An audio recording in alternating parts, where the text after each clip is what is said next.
This shit's icy as fuck, dude. Holy shit.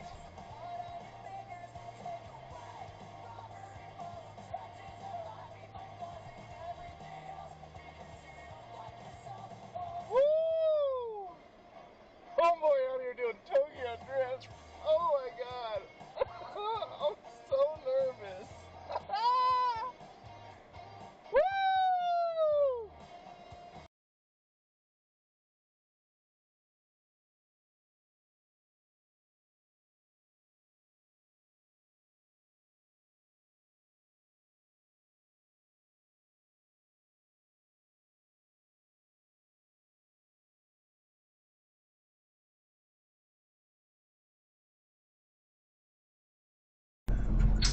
Bitch stole my hoodie, man. Bro, the good shit too much, bro. That's what she said.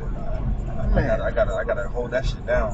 nigga, like, you come could have took any other hoodie, bro. That was part of a set, bro. Oh shit. What are you doing, bro? He's still turning. Bro, what are you doing? Bro, what is going on? Hell nah, yeah. Fuck you. Hell no, I'm taking a picture of that. Fuck you. Oh, I forgot you got the dash cam and everything.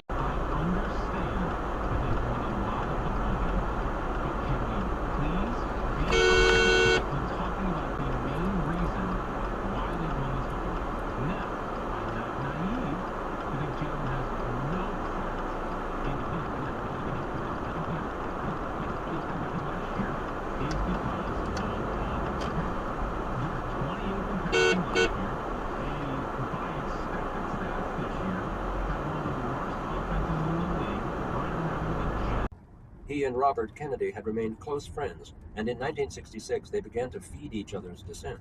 McNamara confirming to Kennedy that the war was not going well, Kennedy confirming McNamara's impressions of what the war was doing to this country. He was an intriguing man in this period, almost as if there were a split personality caught between two loyalties, and more, caught between two eras.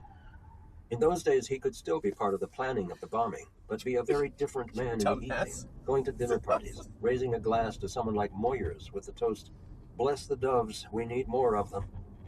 He was able to head the war machine.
Okay, I tell you what.